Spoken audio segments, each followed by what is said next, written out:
ప్రజాపాలన ఇందిరమ్మ రాజ్యమొచ్చే పల్లె పల్లెనా ఇదిగిదిగో వచ్చినది ప్రజాపాలన ఇందిరమ్మ రాజ్యమొచ్చే పల్లె పల్లెనా ఇదిగిదిగో వచ్చినది ప్రజాపాలన ఇందిరమ్మ రాజ్యమొచ్చే పల్లె పల్లెనా ఇదిగిదిగో వచ్చినది ప్రజాపాలన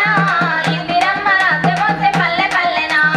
అభయహస్తం అందించే 6 గ్యారంటీల మాట నిలుపుకుంటుంది ప్రజాపాలన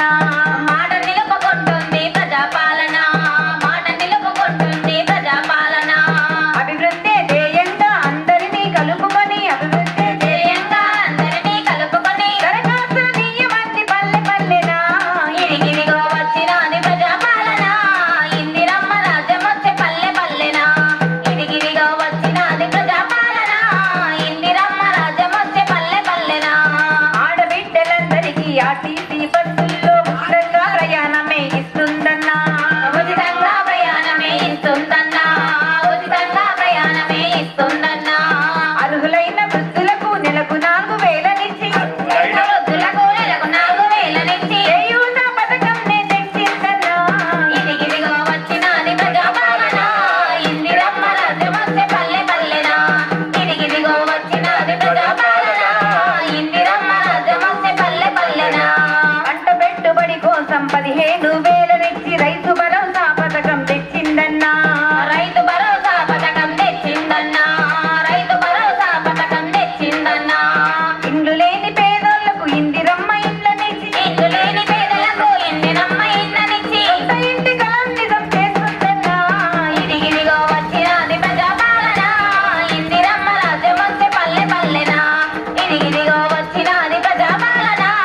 ఇందిరమ్మ రాజ్యమొచ్చే పల్లె పల్లెనా 5 లక్షల విద్యా భరోసా కార్డులిచ్చి యువ వికాస పథకం నే తెచ్చిందన్నా యువ వికాస పథకం నే తెచ్చిందన్నా యువ వికాస పథకం నే తెచ్చిందన్నా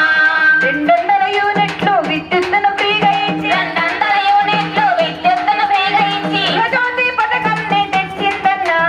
ఇదిగిదిగో వచ్చినది ప్రజాపాలన ఇందిరమ్మ రాజ్యమొచ్చే పల్లె పల్లెనా ఇదిగిదిగో వచ్చినది ప్రజాపాలన ఇందిరమ్మ రాజ్యమొచ్చే పల్లె పల్లెనా ఇందిరమ్మ రాజ్యమొచ్చే పల్లె పల్లెనా మన ఇందిరమ్మ రాజ్యమొచ్చే పల్లె పల్లెనా ఇట్లా ఒక్కొక్కటిగా అమలు చేస్తూ ఉన్నది ఈ యొక్క ప్రభుత్వం. ముఖ్యంగా మహాలక్ష్మి పథకంతో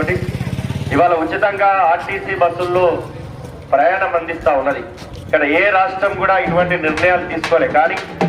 ఇచ్చినటువంటి మాటకు కట్టుబడినటువంటి ప్రభుత్వం ఇవాళ రేవంత్ రెడ్డి గారి ప్రభుత్వం. ఉచితంగా ఈ యొక్క ప్రయాణం అందించడం కాకుండా గృహలక్ష్మి పథకం ద్వారా ఇవాళ 200 యూనిట్ల వరకు ఫ్రీగా విద్యుత్తును అందిస్తూ ఉన్నది. అంతేకాకుండా రాబోయే కాలంలో ఇంకా మంచి మంచి కార్యక్రమాలు చేపట్టాలంటే ప్రజల యొక్క ఆశీర్వాదం, మద్దతు కూడా ఈ యొక్క ప్రభుత్వానికి ఉండాల్సినటువంటి అవసరం ఉన్నది. అంతేకాకుండా 50,000, ఎందుకంటే ఏ ఉద్దేశంతో అయితే తెలంగాణ రాష్ట్రం ఏర్పడిందో నీళ్లు నియామకాలు అని చెప్పేసి ఇవాళ ఏర్పడిందో ఆ యొక్క నియామకాలను కూడా ఇప్పటి వరకే ఇచ్చినటువంటి మాటకు కట్టుబడి 50,000కు పైన ఇవాళ యువకులకు ఉద్యోగ అవకాశ కల్పన కూడా చేసినటువంటి ప్రభుత్వం ఇవాళ రేవంత్ రెడ్డి గారి ప్రభుత్వం. అంతేకాకుండా స్కిల్ డెవలప్మెంట్ కార్యక్రమాలు చేపట్టబోతా ఉన్నది. వడ్డీ లేని రుణాలను ఇవ్వబోతా ఉన్నది ఈ యొక్క ప్రభుత్వం. కాబట్టి దయచేసి ఇంకా మంచి మంచి కార్యక్రమాలు చేపట్టాలంటే ప్రతి ఒక్కరు కూడా ఈ యొక్క ప్రభుత్వానికి మద్దతు, ప్రజల యొక్క మద్దతు కూడా ఉండాల్సినటువంటి అవసరం ఉన్నదని చెప్పేసి తెలియజేసుకుంటూ కార్యక్రమంలో మరొక